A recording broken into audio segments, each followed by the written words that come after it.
PSL 10 का final जीती है लाहौर कलंदर्स ने। सिकंदर रजा 8 घंटे की फ्लाइट करके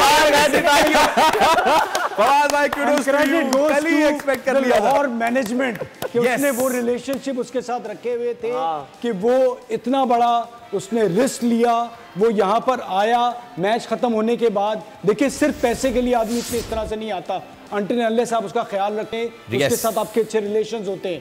सिकंदर रजा आया और उसने मैच जिता दिया। एब्सोल्यूट फाइनेस्ट मोमेंट्स इस वक्त आप देख रहे हैं।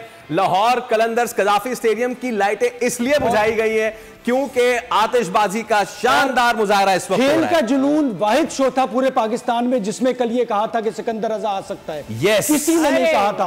पूरे पाकिस्तान में हम थे पहले जिसने बगैर किसी उस पे सोचा था कि जिम्बाब्वे का मैच खत्म हो गया है और सिकंदर रजा आ सकते हैं। और सिकंदर रजा आए और सिकंदर रजा ने लाहौर को PSL का सिकंदर बना दिया। सब्सक्राइब करें और बेल दबाएं ताकि कोई खबर रह न जाए।